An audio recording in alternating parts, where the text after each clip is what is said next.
Perkenalkan, kami dari kelompok 2 yang beranggotakan yang pertama Anisya Wahyuni, yang kedua Gita Sonia Simbolon, yang ketiga Febliana Siregar, dan yang keempat Sofian Hussein. Di sini kami akan membahas mengenai sifat kelengkapan pada R. Berikut penjelasan dari kami. Supremum dan infimum. Sebelum kita membahas supremum dan infimum, kita akan membahas batas atas dan batas bawah terlebih dahulu. Misalkan S suatu subhimpunan dari R, maka terdapat dua kondisi. Kondisi yang pertama, bilangan U elemen R dikatakan batas atas dari S bila S lebih kecil atau sama dengan U untuk semua S elemen dari S. Himpunan S di mana semua anggota S lebih kecil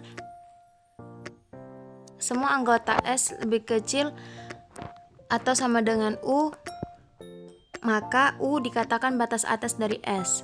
Begitu juga sebaliknya, bilangan W elemen R dikatakan batas bawah dari S bila W lebih kecil atau sama dengan S untuk semua S elemen dari S, di mana untuk himpunan S, setiap anggota S lebih besar atau sama dengan W, maka W dikatakan batas bawah dari S. Untuk menunjukkan bahwa bilangan V elemen R bukan batas atas dari S, jika dan hanya jika terdapat S aksen elemen S sehingga V lebih kecil dari S aksen. Sebaliknya, bilangan Z elemen R bukan batas bawah dari S jika dan hanya jika terdapat S aksen-aksen elemen S sehingga S aksen-aksen lebih kecil dari Z. Suatu himpunan S di R terbatas di atas bila S mempunyai batas atas. Sebaliknya, bila himpunan di R mempunyai batas bawah, kita katakan P terbatas di bawah. Sedangkan suatu himpunan A di R dikatakan tidak terbatas bila A tidak mempunyai paling tidak satu dari batas atas atau batas bawah. Yang artinya himpunan A jika hanya mempunyai batas atas saja atau batas bawah saja, maka himpunan A dikatakan tidak terbatas. Baiklah, kita akan masuk ke pembahasan supremum dan infimum. Misalkan S subhimpunan dari R. Kondisi yang pertama, bila S terbatas di atas, maka batas atas U dikatakan supremum atau batas atas terkecil dari S bila tidak terdapat batas atas yang lain dari S yang kurang dari U. Kondisi yang kedua, bila S terbatas di bawah, maka batas bawah W dikatakan infimum atau batas bawah terbesar dari S bila tidak terdapat batas bawah yang lain dari S yang kurang dari W. Lemma atau teorema kecil, bilangan real U merupakan supremum dari himpunan tak kosong S di R jika dan hanya jika U memenuhi kedua kondisi berikut. Kondisi yang pertama, S lebih kecil dari U untuk semua S elemen dari S. Kondisi yang kedua, bilangan V lebih kecil dari U, maka terdapat S aksen elemen S sehingga V lebih kecil dari S aksen. Teorema supremum dan infimum. Supremum dari himpunan S di R bersifat tunggal. Buktinya, misalkan U1 dan U2 supremum dari S, maka keduanya batas atas dari S. Untuk membuktikan teorema tersebut, di mana teorema tersebut dikatakan supremum dari himpunan S di R bersifat tunggal, maka kita membuktikannya dengan kontradiksi dengan teorema tersebut.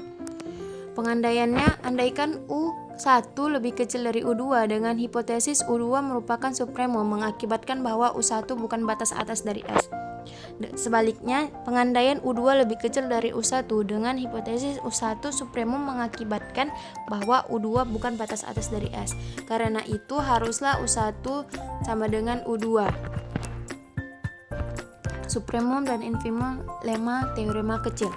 Suatu batas atas U dari himpunan tak kosong S di R merupakan supremum dari S jika dan hanya jika untuk setiap epsilon lebih besar dari 0 terdapat SE epsilon S sehingga U kurang 3 lebih kecil S epsilon.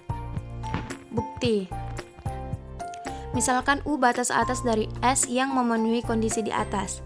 Bila V lebih kecil dari U dan kita tetapkan epsilon adalah U kurang V, maka epsilon lebih besar dari 0 dan kondisi di atas mengakibatkan terdapat S epsilon elemen S sehingga V sama dengan U kurang epsilon lebih kecil dari S epsilon. Karenanya V bukan batas atas dari S. Karena hal ini berlaku untuk sembarang V, yang kurang dari U, maka haruslah U sama dengan sub S. Sebaliknya, misalkan U sama dengan sub S dan epsilon lebih besar dari 0. Karena U kurang 3, epsilon lebih kecil dari U, maka U kurang 3 bukan batas atas dari S. Karenanya terdapat unsur S epsilon di S yang lebih dari U kurang 3, yaitu U kurang 3 lebih kecil dari S epsilon, maka lemma tersebut terbukti. Sifat supremum pada R. Setiap himpunan bilangan real tak kosong yang mempunyai batas atas mempunyai supremum di R. Sifat infimum pada R. Setiap himpunan bilangan real tak kosong yang mempunyai batas bawah mempunyai infimum di R. Oke, baik. Di sini saya akan menjelaskan mengenai aksioma kelengkapan pada R. Pada buku Royden terdapat 3 aksioma pada bilangan real. Yang pertama aksioma lapangan, yang kedua aksioma positif, yang ketiga aksioma kelengkapan. Di sini saya akan menjelaskan mengenai aksioma kelengkapan. Pada buku Bartel terdapat definisi setiap himpunan bilangan real tidak kosong yang memiliki batas atas juga memiliki supremum di R. S adalah subset dari R yang tidak kosong. Jika S terbatas ke atas, maka S pasti memiliki supremum. Jadi setiap himpunan yang tidak kosong dan terbatas ke atas pasti punya supremum. Untuk contohnya, himpunan A sama dengan X elemen R di mana X kurang dari 2. Jadi himpunan A adalah himpunan bilangan real yang kurang dari 2. Untuk secara geometris dapat digambarkan seperti ini. Anggap garis lurus. Ini merupakan batas atas 2. Ini akan terbatas ke atas, maka ada batas atasnya juga. Contohnya kita buat 3. Maka aksioma kelengkapan akan menjamin himpunan A ini memiliki supremum, di mana supremumnya adalah 2, yang merupakan batas atas terkecil. Terus selanjutnya, kenapa dinamakan sifat kelengkapan pada R? Jawabannya karena sifat ini tidak dimiliki oleh subset-subset dari R. Jadi subset-subset dari R itu belum lengkap. Artinya yang paling lengkap itu adalah R sendiri. Selanjutnya untuk contoh, Q merupakan himpunan bilangan irasional. Q itu tidak lengkap karena tidak memiliki sifat kelengkapan. Untuk contohnya, apakah B mempunyai supremum, di mana himpunan B sama dengan X elemen Q, di mana X kuadrat kurang dari 2. Untuk menjawab ini, kita dapat melihat dari sifat-sifat kelengkapan itu sendiri, di mana tadi dikatakan itu B merupakan subset dari Q, bukan subset dari R. B itu merupakan subset dari Q. Untuk sifat yang pertama, apakah himpunan B itu kosong? Dari sini kita lihat bahwa himpunan B itu jelas tidak kosong karena ada 1 pada himpunan B, di mana di sini X ini kita dapat mengubahnya menjadi bernilai 1. Kuadrat itu sama dengan 1. Di mana 1 itu kurang dari 2. Maka sifat ini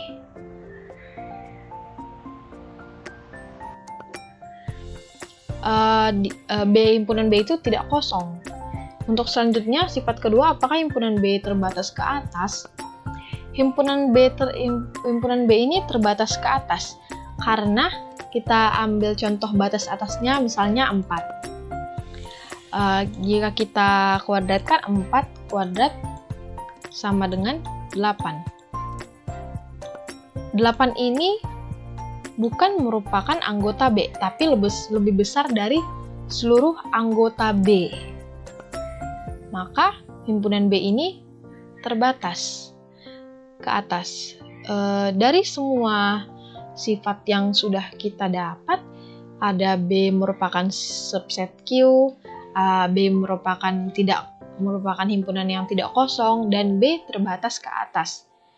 Tetapi batas atas terkecilnya atau supremumnya itu tidak ada. Karena tadi semestanya itu di Q yang merupakan bilangan irasional. Sementara tadi dari pengertian sifat kelengkapan itu dia tadi dikatakan bahwa yang lengkap itu hanya di R saja, di mana tadi subset dari R itu tidak memiliki sifat kelengkapan, maka B ini tidak mempunyai supremum. Begitu penjelasan dari saya, akan dilanjutkan oleh teman saya. Terima kasih. Sekarang kita akan membahas bagaimana supremum dan infimum digunakan. Contoh berikut menunjukkan bagaimana definisi supremum dan infimum digunakan dalam pembuktian. Kita juga akan memberikan beberapa aplikasi penting sifat ini untuk menurunkan sifat-sifat fundamental sistem bilangan real yang akan sering digunakan. Baik, saya akan menjelaskan teorema 1.4.1 diberikan subset tak kosong S subset bilangan real yang terbatas ke atas dan seberang A elemen bilangan real diferensikan himpunan plus S sama dengan A plus S, S kecil elemen S besar, maka berlaku supremum A plus S sama dengan A plus supremum S. Bukti: jika diberikan U sama dengan supremum S, maka X lebih kecil dari U untuk semua X elemen S sehingga A plus X lebih kecil dari A plus U. Oleh karena itu, A plus U merupakan batas atas dari himpunan A plus S. Akibatnya, supremum A plus S lebih kecil dari A plus U. Selanjutnya, misalkan V adalah sembarang batas atas A plus S, maka A plus X lebih kecil dari V untuk semua X elemen S.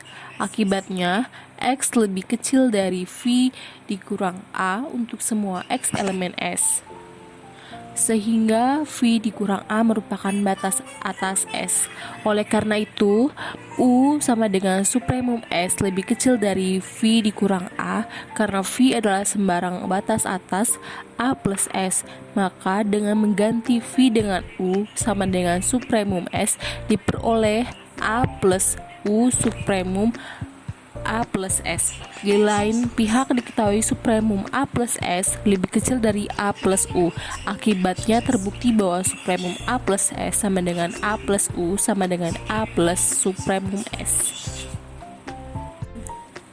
Sifat Archimedes: jika X elemen bilangan real, maka terdapat N kecil elemen N besar sedemikian hingga X elemen N. Bukti: ambil sembarang X elemen bilangan real, andaikan tidak ada N kecil elemen N besar sedemikian hingga X lebih kecil dari N, maka N lebih kecil sama dengan X untuk setiap N kecil elemen N besar. Dengan kata lain, X merupakan batas atas N. Jadi, timbul kontradiksi dengan U sama dengan supremum N, berarti U batas atas N, yaitu ada M plus 1 elemen N besar sehingga U lebih kecil dari M plus 1, bukan U bukan batas atas N. Jadi pengandaian salah, yang benar adalah N kecil elemen N besar sedemikian hingga X lebih kecil dari M. Salah satu akibat dari sifat supremum adalah bahwa himpunan bilangan asli N tidak terbatas di atas dalam R. Hal ini berarti bahwa bila diberikan sembarang bilangan real X, terdapat bilangan asli N bergantung pada X, sehingga X lebih kecil N. Hal ini tampaknya mudah, tapi sifat ini tidak dapat dibuktikan dengan menggunakan sifat aljabar dan analisis real. Materi irasional dan rasional.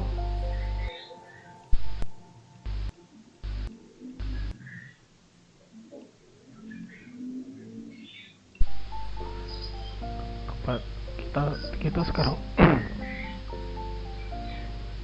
Kita sekarang telah mengetahui bahwa paling sedikit terdapat satu bilangan irasional, katakanlah itu akar 2. Sebenarnya terdapat lebih banyak bilangan irasional daripada bilangan rasional. Dalam arti karena bilangan rasional terhitung sedangkan bilangan irasional tidak terhitung. Kita akan menunjukkan bahwa bilangan rasional adalah irasional tak terhitung. Kita akan menunjukkan bahwa bilangan rasional padat di R.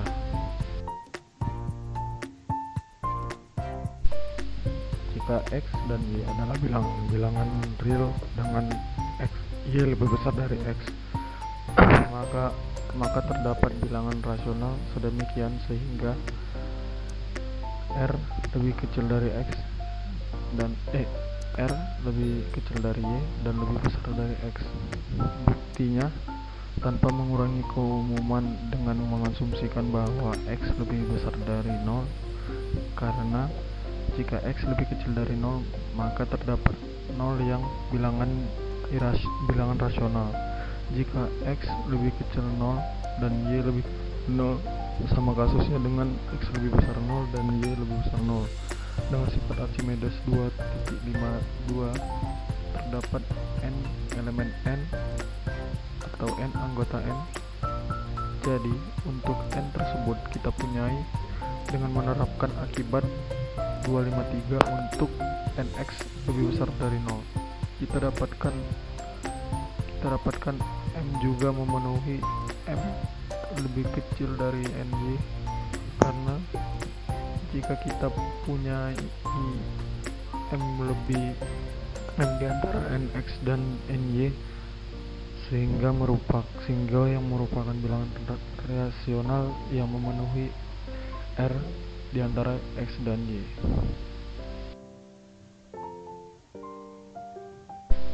Akibat dari bilangan tersebut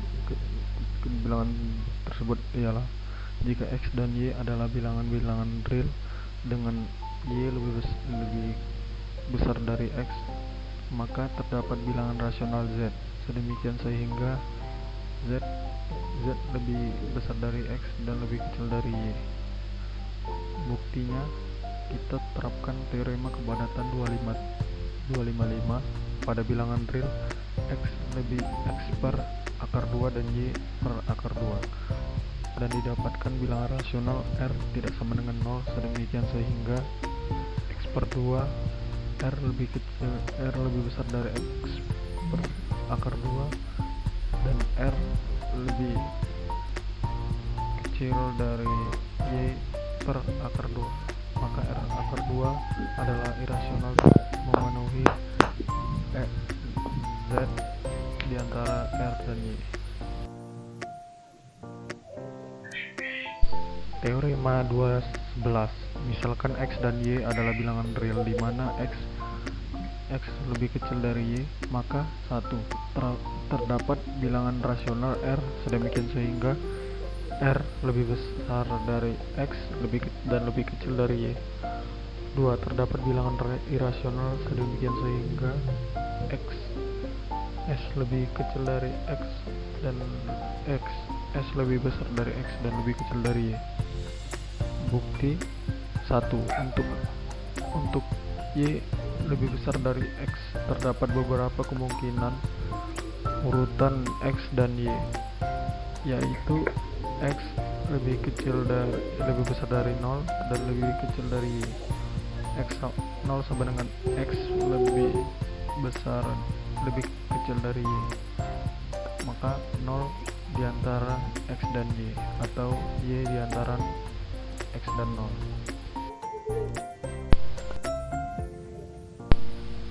A. Kasus x di antara y dan 0. Perhatikan di sini bahwa x di antara y dan 0 atau y dikurang x lebih besar dari 0 sehingga 1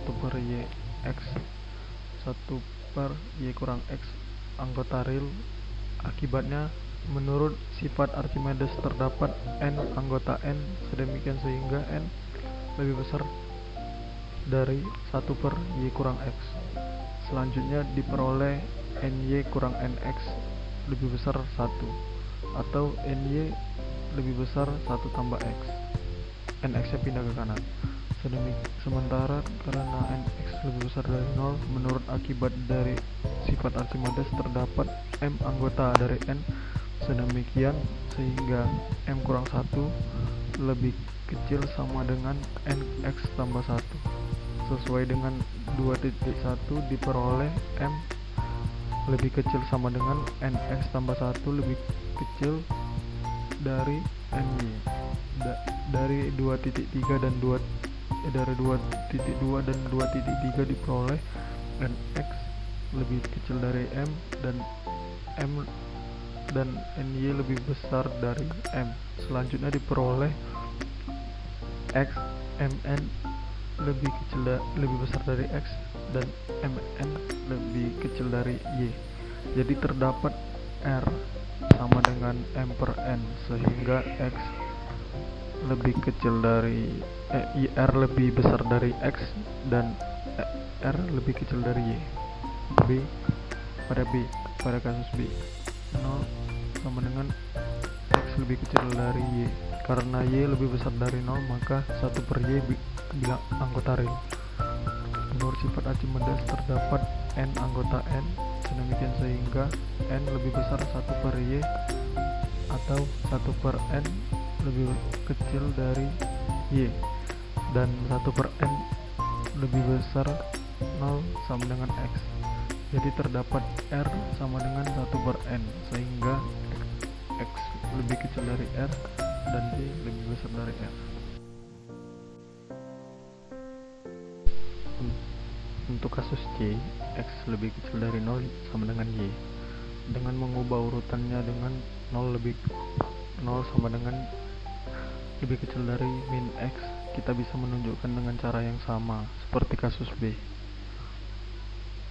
Dalam kasus D, x lebih kecil dari 0 dan y lebih besar dari 0. Jelas di sini terdapat r sama dengan 0 sehingga r di antara x dan y. Dalam kasus y lebih besar dari x dan lebih kecil dari 0, dengan mengubah urutannya menjadi min y lebih kecil dari 0 dan min x lebih besar dari min y. Kita bisa menunjukkan dengan cara yang sama seperti kasus A. Karena x lebih yang untuk syarat kedua dari teorema di atas, yaitu karena y lebih besar dari x, maka x per akar 2 lebih kecil dari y per akar 2. Sehingga seperti juga di bukti 1 teorema ini terdapat 5 kemungkinan buktinya, x per akar 2 dan y per akar 2. Untuk A, kasus x per akar 2 lebih kecil dari 0 dan lebih besar dari 0 dan lebih kecil dari y per akar 2. Dari bukti bagian 1 terdapat r sama dengan m per n sehingga r lebih besar dari x per akar 2 dan lebih kecil dari y per akar 2. Pilih s sama dengan r kali akar 2, r akar 2, bilangan irasional sehingga s lebih besar dari x dan lebih kecil dari y. Untuk kasus B, yaitu 0 sama dengan x per akar 2 lebih kecil dari y per akar 2. Dari bukti bagian 1 terdapat r sama dengan 1 per n sehingga r lebih besar dari x per akar 2 dan lebih kecil dari y per akar 2. Pilih s sama dengan r akar 2, bilangan irasional sehingga s lebih kecil dari x dan s lebih besar dari y. S lebih besar dari x dan s lebih kecil dari y. Kasus C ialah x per akar 2 lebih kecil dari 0 sama dengan y per akar 2. Dengan mengubah urutannya menjadi 0 sama dengan y per akar 2 lebih kecil dari min x per akar 2. Kita bisa menunjukkan dengan cara yang sama seperti kasus B. Kasus D, yaitu x akar akar 2 lebih kecil dari 0 dan Y per akar 2 lebih besar dari 0. Karena dalam kasus ini 0 lebih kecil dari Y per akar 2, kita bisa menggunakan bilangan irasional S yang sama pada kasus B, sehingga S diantara X dan Y. Kasus dari X per akar 2 lebih kecil dari Y per akar 2 dan Y per akar 2 lebih kecil dari 0 dengan mengubah urutannya menjadi 0 lebih kecil dari min Y per akar 2 dan min Y per akar 2 lebih kecil dari min X per akar 2. Kita bisa menunjukkan dengan cara yang sama seperti kasus A. Sekian penjelasan dari kami ucapkan terima kasih.